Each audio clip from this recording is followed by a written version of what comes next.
Hello and welcome back to Fully Booked, the Hidden Gems author podcast, in which Craig Touch and myself, Roland Hume, chat some of the interesting figures and leading lights of this crazy industry we're in of writing and self-publishing. And today, to mark our 100th episode, we have two very special guests, ourselves. We're going to talk today about, where we are 100 episodes in. So we wouldn't even be here without the man himself, Craig Touch, the owner and founder of Hidden Gems and an author himself. Happy 100th podcast, Craig. How are you doing? Can you believe we've done 100 of these? It's crazy. I mean, like when we started, I didn't know where we were going to go with this. And, your intros are always like, we wouldn't be here without me, but we wouldn't be here without you either, right? I mean, you're the, you take care of all the stuff that I couldn't even handle. And, you're a great co-host. You're always able to ask amazing questions and sort of like move these things along and help me figure out what kind of guests we want on here. So listen, I think we make a good team on this. For today's episode, I thought, there's a bunch of things we could talk about, but it's been 2 years almost, right? I mean, 52 episodes. We do one a week, so I guess 52 episodes. So on 104 would be. And we've never missed a week. We've never missed a week, which is quite astonishing. It's true. And I mean, sometimes it's tough to keep finding new and fresh guests. And so, hey, listen, if you're somebody out there and wants to come on, feel free to send us a message. We're always happy to pull people on. But there's no shortage of people, but we want to always try to keep it fresh and make it relevant. And and I think, in terms of thinking about why we started this in the first place and whether we've met our goals, the whole point of this, because there's other author podcasts, right? But, we try to give more of a voice to the smaller self-published authors. Not that we don't have bigger names on and industry experts and stuff once in a while, but we also like to sort of have the voice of people that are getting started in the industry, because often they're the ones that are doing things differently, or they're pulling in they have a different way of looking at it. They need some more help, whatever, but they often are experts at one thing, and then they can help share it. And because I find that sometimes when you hear about like the best way of doing things, it's not always. Some people start to think of it as the only way, right? And I think a lot of times it's really helpful to hear about other ways, because I really never believed that there's one path to success in this industry. And so the more voices we can hear from, big or small, the more useful it is to the listeners, right?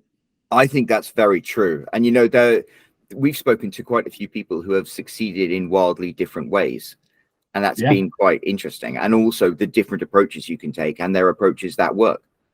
Yeah, and there's things that I never would have thought of that people do, or I never gave much thought in terms of how successful they can be. One of the first episodes was about how Jennifer Milliken had done so well with TikTok, and that was sort of an eye-opener to me, because I didn't realize that people were being that successful with it, that book talk sort of idea. And over the last couple of years, it's really exploded.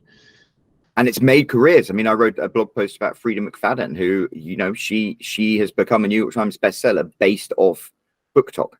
I mean, she writes bloody good books, and she deserves all the success she has, but that was what put her into the spotlight.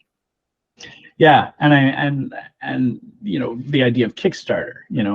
I didn't really think about people using Kickstarter, and then we saw Brandon Sanderson come out and make, I don't know how many millions he ended up making off of that. And obviously he's a bigger name, but then that led us into looking into it and hearing about authors, smaller authors, self-publishers that were using it and being successful with it as well. And the fact that they have a whole sort of self-publishing side of Kickstarter, I wasn't even aware of that. Yeah, and it's funny, like one of my favorite YouTubers who does YouTube videos about guns and stuff has his own publishing house, which he uses with Kickstarter, and he's the second most successful author on Kickstarter. And it's like, oh, I didn't even know you did that, and look at that. You're not just doing it, but you're kicking butt at it. Yeah. Those are the things that sort of like really open my eyes, and hopefully they helped other people sort of see the potentials as well. And everything we cover, I mean, it's not even the tip of the iceberg. There's so many other things that people do that we don't even help. And that's sort of the point. So that was the point of the podcast. And it's always sort of our goal, because you never know everything in this industry, no matter how successful you are. And so, we wanted to give people some kind of resource to be able to learn about all these new things. And we have other resources on the website too. Like we have the blog, and often you're the one writing those. And we have the services like the beta reader service to be able to improve your book before it goes out for review. And we have the review service, obviously. And and for authors that want sort of like more intense one-on-one, very specific help, you and I both do consult calls with authors that want that. But we wanted to still be able to put out regular content for free that is useful and helpful. And I hope that we've been doing well with that in this podcast. Yeah, and I think one of the things that I'm quite proud of with both of us is we both approach this with the same philosophy, that we want to help people. And when we offer services to people, we want them to provide value. There are so many kind of like snake oil salesmen in the self-publishing space who are like, oh, I'll make you a millionaire. And then you look and you see that actually you've sold more books than they have.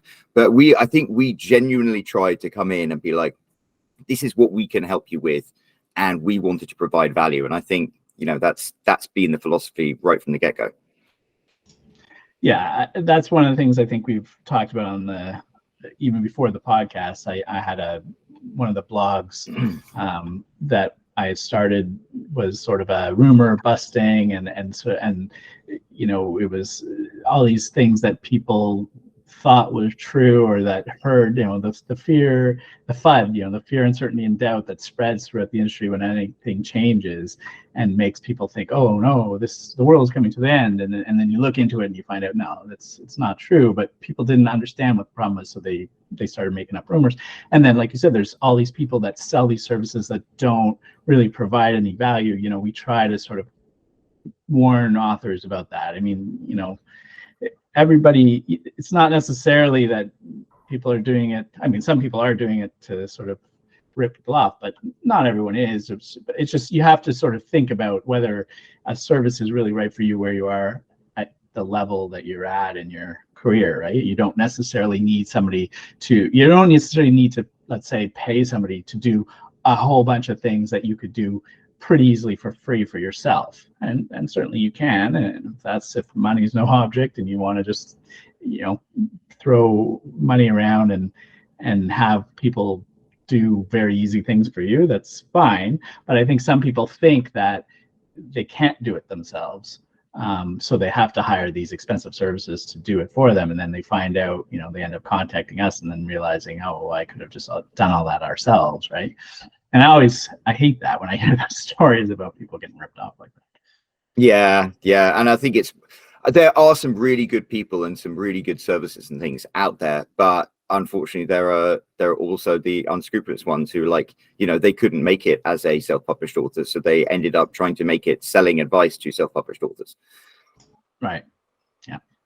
And then, it's some of this is not even completely altruistic, because you and I are getting these guests on to talk, and then we're learning plenty from them as well. And so this gives us sort of like a means to learning and growing ourselves. And I guess it would be, if we didn't have a podcast, asking people to come on and just have a chat with us and tell us all their secrets, it wouldn't work so well, right? So this allows us to learn as well and to share that knowledge with everyone. And I mean, if we look back at the 100 episodes and some of the things that that stood out as the most valuable to us, and or influenced our own writing or our own work, I know that there's a few in my head that have really made a difference. What about you? Like, is there any that specifically stand out for you? I think there are three guests we've had who really made me think about something. And I mean, you mentioned Jen Milligan earlier, and that's amazing to see these inspirational stories. But to me, there was Raymond Benson who came on and told us about how he plots a thriller. And that was like a masterclass in itself, an hour-long masterclass. And you know, we've had a whole podcast episode, plotter versus pantster. And I'm really now like, I need to get serious about plotting, because I found myself trying to get back into writing, and you write yourself into circles because you've got a really good concept for a story, but you don't quite know where it's going. And like plotting things out so you know what's happening, I think is really valuable. And that should eliminate your writer's block for the most part. So that was a really important one that I got from Raymond Benson. Yeah, that was good. I've always been, as we've talked many times about, I've always been a plotter.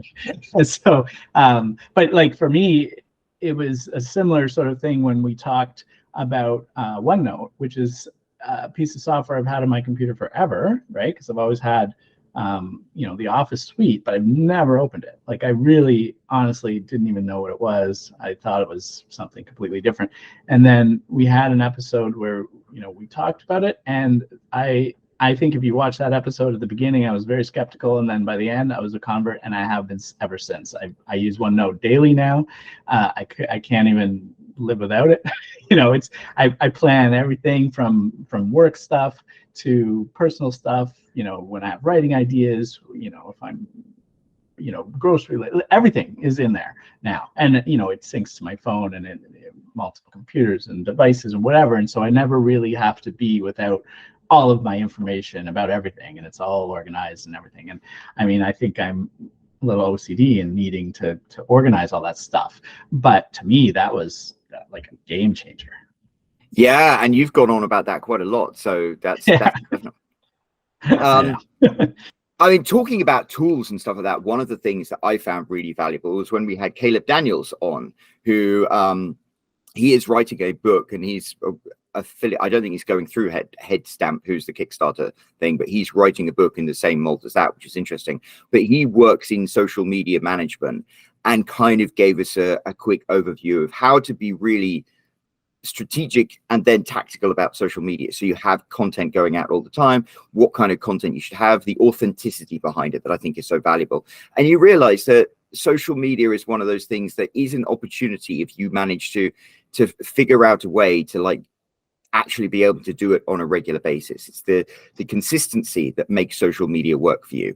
And I know that's a lot of pressure for a lot of authors. They don't even know where to begin. And I think Caleb really set out a path of like, if you want to approach social media, this is how you should do it, and you should plan to do it for the long term. And I think that was very valuable.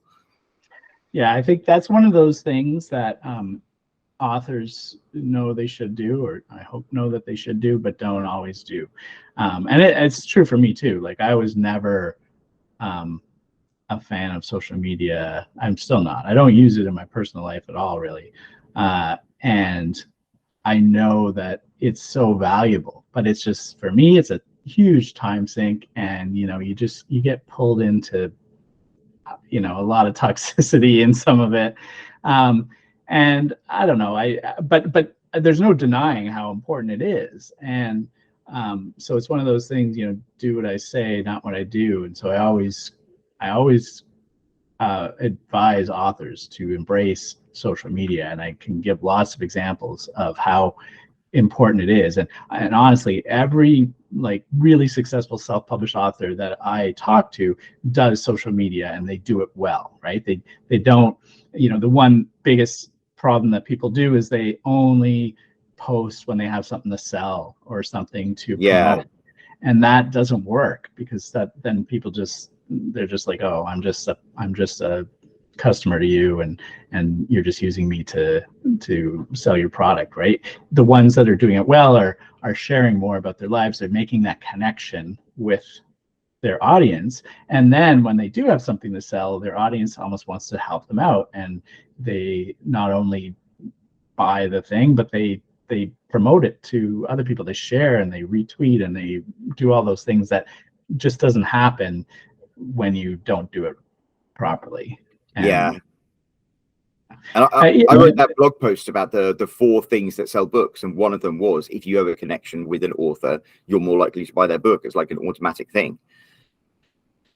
Yeah, and I mean, you can use it for other things too, because one of the other podcasts that really made me think was, as I mentioned earlier, Kickstarter. We did a couple on that, and I never really thought about it in terms of how to use it to promote your books. But you don't just start a Kickstarter and then people just find it. Like you generally have to promote it, and you have to tell people about it. And so having that social media sort of stuff set up where that's one of the ways you can start sharing it out and having people know about it.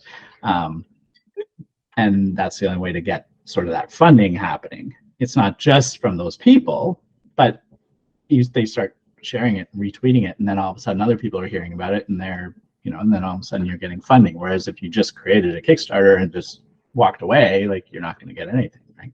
Yeah, absolutely. And I think that's the thing. A lot of they create successful presences on social media and then leverage that. Whereas I think a lot of authors go in and they try and leverage the social media presence they haven't built up yet. And it has to be the opposite way around.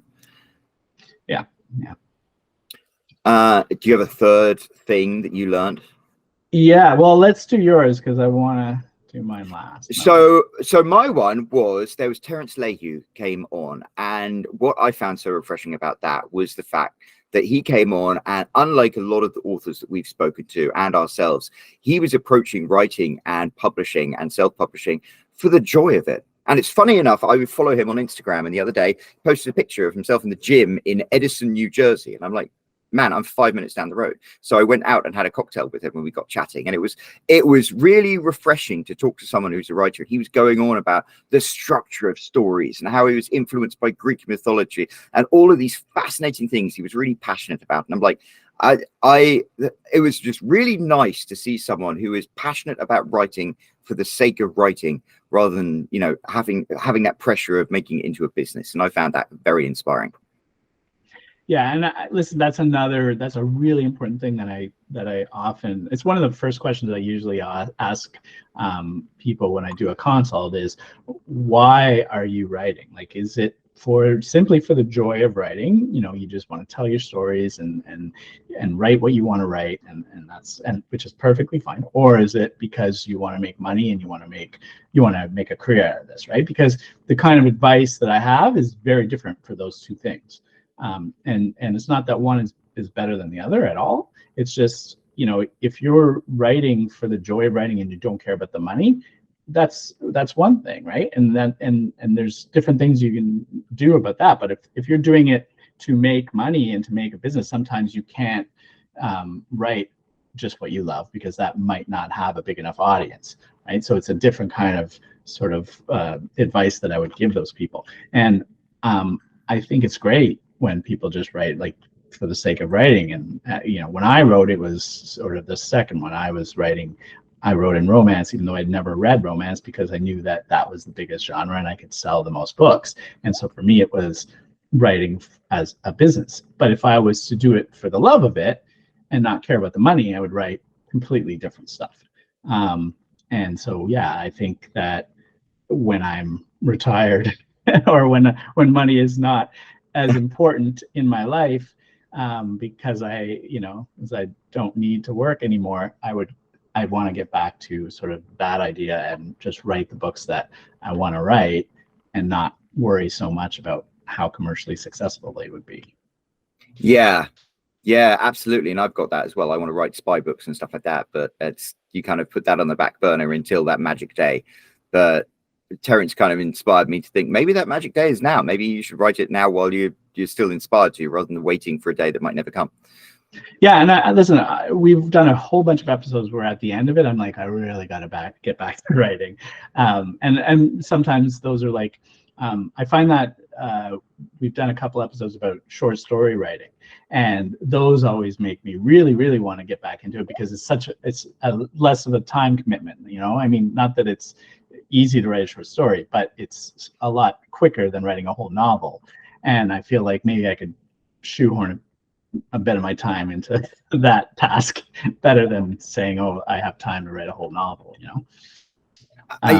And people like short stories. I mean, that's one of the things about digital publishing, and people have short amounts of time, and a novel is a commitment, whereas a short story or a novella, that's something you could read quickly and find satisfaction in. Yeah, and it just seems more realistic to me if I was to get back to it, to be able to do that. So, and then, so for me, the last sort of thing that really changed everything for me was the rise of AI, right? And I know we've talked about this in a number of podcasts, but I think over the last year, it's really changed everything. Not just writing, but it's changing everything. I think when we first started talking about it, a lot of people weren't even sort of aware of it. It was on the periphery. Maybe they'd heard a couple things, but they didn't realize. Now, I mean, if you haven't heard of it and what it's doing in the world, like, you've got to be living under a rock, right? Like, it's just changing every industry. You know, people are losing jobs, people are getting jobs, people are, you know, becoming millionaires by having AI build a business for them. You know, there's all sorts of stuff, and I think that it's pretty exciting / scary, you know, when you look at it and say, okay, this could, some people think, you know, this could replace my job, depending on what your job is, right? But in other senses, if you look at it, you can be like, this can enhance my job, this can make my job easier, this could make me more successful, right? So it's really how you look at it, I think. Yeah, and I would say I use ChatGPT probably every single day for various things. I mean, I will admit it's really good for coming up with headlines and stuff like that. And I used to be a commercial copywriter, and I used to get paid to come up with headlines, and I used to scratch my head for hours. And then what you can do is just ask ChatGPT to come up with 10 or 15 different headlines, and it will. And normally there's something in there that you can pull out. So I feel bad because it's like it is eliminating a human job, but at the same time, it does it so much faster and so much quicker, and in some ways so much better than a human could. It's the long form stuff I think humans are still necessary for, but I'm surprised at how much and how quickly AI has become better at doing some of the basic things that a human used to have to do. I also do it to help me with my son, 12-year-old's math homework, because I don't know any of that stuff. You got to be careful with that. Math's the one thing it's not very good at. It screws it up a lot, apparently. I was reading an article about that and why that is. And I mean, it made sense when I read the article, but it's very confusing, so I couldn't even begin to explain it. But yeah, that's one of the things they're working on fixing it. And I don't know, maybe it's a little better now, but math is difficult because of, you know, it's a large language model, and so yeah, I don't know. I'm not even going to try to explain it because I'm sure I'll get it wrong. But yeah, listen, I mean, it's not just with the writing too. I mean, the graphic design, we talked about that not long ago, about the ethics of that. And, you know, there's still those court cases, and I'm sure they're going to be dragging forever. But I think there's a lot of, lately what I've been seeing is some of the bigger companies that allow image generation are saying that they will, if you use their image generation, and if you get sued for copyright, they'll take on that liability, right? And I think of that in two sort of different ways, sort of like a maybe more cynical and less cynical way. But, you know, on the one hand, you could say maybe those companies know how they trained their data and that they used ethically sourced material, so they know that nothing will stand up in court. That's the less cynical sort of explanation in my mind for why they're doing that.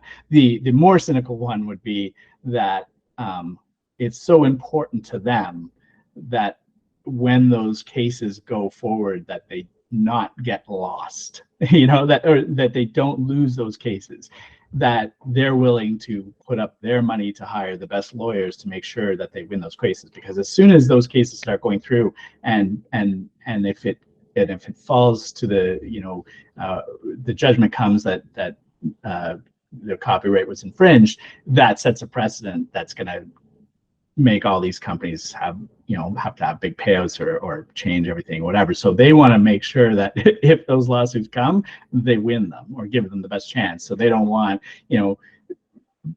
little self-published author to get sued and just like settle or have a because that could set a precedent that could end up becoming law.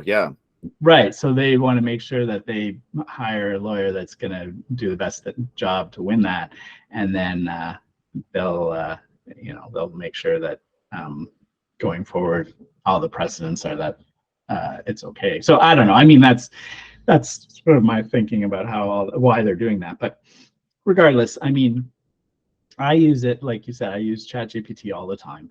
And I started paying for the ChatGPT Plus or whatever it is, because it allows for a lot more. Like you can pop in an image and have it talk about the image. And I mean, I've seen some examples of little funny things, like where people pick a funny picture and they ask, why is this funny? And it explains why it's funny, which is amazing that it understands the humor. Or they put in a picture of like Waldo, like, the Where's Waldo? And they're like, where's Waldo? And then it'll say, oh yeah, he's on the top left next to a guy in a green shirt, and it picks it out right away. But there's actual real uses for it. And I found that the other day. I found something in my house. It was some kind of a electronic thing, and I had no idea what it was. And I took a picture of it and I put it into ChatGPT and I was like, what is this? And it told me exactly what it was. And I was like, oh yeah, it's like, it amazes me, right? Because how could I do that without it? How am I going to describe? There was nothing that I could use to figure out what this thing was, and so that kind of thing is part of I think the Plus service. I don't know, maybe it's not now, but also it goes to the web now, like the Plus service. You can have it because it's trained on data, to a certain date. But now with the Plus, you can have it and it'll go search the internet or read articles on it. If you say, hey, read this article and whatever, right? You can also upload your book. I took one of my old books and I uploaded my full book, and then I said, write a blurb. And, it wrote a blurb, and it wasn't perfect, but I didn't have to tell it anything about the book. Like it knew the characters, it knew the plot, and I could use that as a starting point to rewrite the blurb. But you can say edit the book, and again, I don't necessarily say use this instead of an editor, but it can do some great proofreading for you and get you farther along than you were. So there's ways to use it to help yourself, to save yourself money, save yourself time. But yeah, it's scary from the sense that those artists and those editors and the writers of articles, small articles and stuff, might be worried that it's going to take their job. But I think even for them, like, there are ways to use it as a tool to help their job. Yeah, it's it's amazing, the technology. I was talking to my 86-year-old father and I showed him the pictures that you generated for me, that when we were talking about, creating a cover of my book. And he was like, wait, what do you mean? He typed in some words and it generated this. That looks like a photograph. That looks like a real person. And this is the worst the technology will ever be. So it's only ever going to get better from this point on. Like this time next year, people might even have like 5 fingers in the pictures and things. They do. I mean, I've been playing with that since we've been talking about it for a few months, and not even that long, really. I got a computer that can generate these images. I mean, you need a pretty beefy processor. And even the stuff that I can do now versus what I was able to do, when I first started talking to you about it, is so much better, because, not just because the technology has progressed, but the learning curve, because there is a big learning curve, and so there are ways to make sure the hands look normal and stuff. But yeah, like, I mean, I still wouldn't say you could create a full cover with it, because it still doesn't do text very well or whatever, but it can certainly create a piece of cover art for you that you wouldn't have to do a lot of editing on. So I don't know. I mean, there's a lot of different ways to use it. And in fact, if we're looking at some of the biggest game changers, you had mentioned to me right before we started this episode about a new program that Amazon is beta testing, I guess, for using AI to create audiobook voices, right? So what's that about? So this is a remarkable thing. I got invited to a beta that Amazon is running where they will use AI generated voices or artificial voices to narrate your books, and they're just starting to roll it out. At the moment, the rule is that you can't use artificial voices to voice your book if they're going to appear on Audible. And the whole process for creating your own audiobooks and getting them uploaded, that is quite a palaver. And we've had guests on before talking about, you know, creating audiobooks, and often it's like you want to work with a production company that knows all these things, because it's quite difficult apart from that, and it takes quite a long time. Whereas this beta, what you do is you select your book and you select your voice, and you can only have one voice for books. So for romance books, when we have alternating POVs, it doesn't quite work. But then you can go through and listen to it read out each page. You can correct, you know, pronunciations and pauses and emphasis and stuff like that. And then once you're finished, you click approve. And then within 72 hours, your book will be up and available for sale on Audible, which is incredible. And the voices sound pretty damn good. Wow. And so wait, so you said that they have a rule on Audible that you can't use AI? Unless, yeah, you couldn't before this, but now it's like if you do it through Amazon's program, you can use the AI voices. If you don't, you have to use a real person. That's an interesting rule. I'm not sure how they can really justify that. I mean, is this a free service? At the moment, yeah. Oh, well, okay, maybe that's how they justify it. It's, I mean, you can't really say that they're making you buy their service and not others if they're giving it for free. So and then do the voices sound realistic or do they sound robotic? I would say they'd sound realistic. There's that weird uncanny valley thing where, you know, you can say, oh, I think that's an AI voice. And there are some AI voices that you see all the time, you hear all the time on videos and stuff like that. So you know they're AI. These are pretty good, though. These are pretty good. I'm not going to lie. And I had one of my books that I was listening to it and I was doing something else. And I was kind of enjoying listening to my own book be read out. I was kind of like, oh, I'm quite a good writer, actually.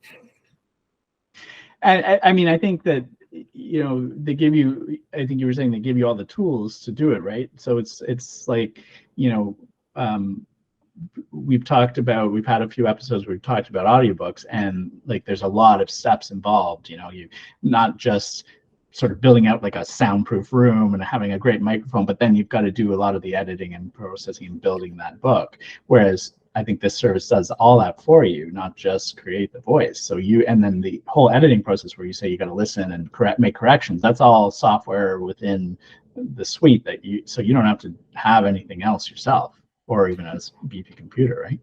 Yeah, exactly. And I mean, I think the thing with AI is it's not as good as a human yet, but it's good enough, which I think is the scary part. I think for a lot of voice artists and people who make audiobooks, it's like it is going to be good enough for a lot of people to start having their audiobooks made through this service rather than using real people.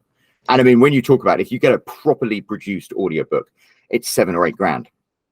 And then imagine being able to do one that's not as good, let's be honest, but it's good enough and it's free. Yeah, good enough for some people, and certainly for some authors, if it's the choice between no audiobook at all because you can't afford it, or this, you know, why not choose this, I guess. Whereas people that really want a really good, well-produced, great sounding audiobook and are willing to put up the money to do that, it's still a better option to hire people, and maybe always will be. But you know, it's like it's democratizing a lot of this stuff, and that's I think what I like about the AI is there's a lot of things that were not available to people before because of cost or whatever, and now it's becoming available. And while there's lots of people that are sort of arguing against that, and I get it, and there's reasons for that, and they're losing the job, but we can't. It's hard as a self-publisher to make that argument, in my opinion, when self-publishing itself was a democratization of the publishing process. And we took that away from the big publishers. They used to control that all. And then we said, well, now self-publishing lets us do it all ourselves, right? And we all love that. And now AI is coming along and making things easier for certain people. And then we're saying, but we don't like that, right? to me, it's it's a very We similar like kind of it thing. if we're in that inner circle. Like the old publishers hated it, and they had this, oh well, self-published stuff is crap, and then we've proven them wrong. I mean, it's so funny when I talk to people who've been traditionally published, and I'm like, oh, I've sold 4 times as many books as you have. So it's interesting that that was a really perfect example that you showed. Like, this is a new tool rather than like something that's coming to steal anything away. And the people who use the tool are going to be the ones that benefit from it. Yeah, and I really, really want that to be sort of the takeaway, is that I still think that this should be used as a tool to help you do your stuff, faster, but it's not a replacement for a lot of that stuff. And maybe it will be one day, but really, like, we all adapt, right? And we're gonna adapt, and we're gonna, instead of, it's not going away. So instead of arguing and fighting and spending all of your energy saying, oh, it's not fair, just figure out a way to, instead of fighting against it, embrace it and let it help you improve what you're doing, make your life easier, and maybe make you even more money than you were making before. And I think that's one of those things, one of the biggest changes that's come since we started this podcast. And I'm sure going forward, it's going to continue to be, and we'll probably talk a lot more about it in future episodes. And I think it's really going to change the industry almost as much as self-publishing did to traditional publishing. Absolutely. I mean, it's an exciting time to be in this business. Yeah. Or a nerve-wracking time. There was another topic we were going to discuss beyond AI, because I know we're running a little short on time, but I thought it was a really interesting one as a big development. What was that? That was direct sales. Yeah, I mean, I don't know that it's even a new thing necessarily, but I think it's becoming more popular now, and becoming maybe easier now, right? We did an episode about that not long ago, and I'm still not 100% convinced that it's like the best way for everybody, but it certainly sounds like a really good option for a lot of people. Yeah, so we had Steve Piper on, who he's like the Mark Dawson of direct sales, I guess. And it is interesting. I mean, the problem is Facebook is not necessarily, well, Facebook has limitations to it. If you're on Amazon, there are limitations to how quickly you get paid. You have limitations to the royalties you could make. There's limitations to the amount of data you can get from Amazon to use in your advertising. And so there is a thought, hey, e-commerce has existed for decades now. People are killing it on e-commerce with things like pixels that can bounce information back and target your advertising. Why don't you sell your books, which are products, that same way? And while there are definite downsides, because your books don't rank, they're not going to be up in the charts, you're not actually like selling copies in a way that the bookstores will acknowledge. At the same time, there is the opportunity to make a lot more money than you would and get access to that money quicker. And it is a way that more and more people are buying books. So I think we are going to perhaps see that grow as a business model. I think you have to be a specific type of author. I think, like, I'm very tempted by that, because I know that my books sell. I'm able to consistently advertise my books and make a profit. So if I can do that on Facebook and Amazon, make a profit, I'm pretty sure that if I had all the tools, I could do that with direct sales and maybe make more of a profit. Maybe get access to that money faster. So it's a tempting thing, but you have to have a series of books, and they have to be books that you are 100% confident are commercially viable. Yeah, and I think the other thing to remember is how it's not easy, right? Even Steve was saying, like, it's a lot of work. So you have to be either willing to put in the time, effort to learn how to do it and set it all up and keep it running, or have the money to hire somebody to do it for you. And so that's another reason why it's not necessarily for everyone. But yeah, like, the people that use it and do it well, I think are killing it. And just like anything else, because it's becoming more popular now, there will probably be services or different things, maybe even AI, that will come along to make the process easier. right? It's still a whole bunch of steps and a whole lot of work, but I bet you at some point someone's going to come along and create more of a one-step, solution that they can sell or that people can do themselves that will allow them to do direct sales much easier than it is right now. Absolutely. And I mean, yeah, that's a game changer, because you are so constrained by having to go through Amazon, so constrained having now this gives you another option. And we spoke about earlier about how one of the things we learned is there are multiple different ways to be successful. And you can be successful with direct sales. You can be successful with social media and TikTok. You can be successful with traditional advertising. It's like, yeah, the opportunities are out there, and they're growing, and the opportunities multiply as you seize them, to quote Sunsal. Yeah. For sure. So yeah, listen, I mean, it's been a great 100 episodes, and I'm hoping that that as much as we've taken away and we've learned, that everyone else out there is also learning and growing from listening to these. And if anybody has suggestions for guests you want to hear, or you want to come on yourself, or anything like that, feel free to reach out to us. Leave a comment if you want. Send us an email on the web through the website, or or if you need help, our services page, we have the services we mentioned before. Or we can do consults with you. Blurb service. We have all sorts of things. So, reach out to us if you'd like, but keep listening at the very least, and hopefully we can do another 100. Absolutely. And in fact, don't just listen. I like, if you have ever thought about it, leave us a comment below on this one and let us know if you've been listening, and give us some encouragement, because we want to know we're providing value. So scroll on down to the comment section down below and just give us a wave or something like that, and we would really appreciate it, especially if you haven't done it before. And while you're down there, you could always hit the subscribe button. There's that like button you could give a tap, and there's the bell icon, which if you click on that, you'll get updated every time we have a new episode of Fully Booked. But yeah, don't be a stranger. So right, any final words, Craig, before we wrap things up? Just thank everyone for listening over the last couple of years, and hey, we couldn't do this without you guys. So keep listening and reach out to us. I always, even just to say hi, we always like to hear from you. Absolutely. Well, thank you very much for supporting us through 100 episodes. Here is to 100 more, and we'll be back next week with a brand new episode of Fully Booked. So until then, cheerio.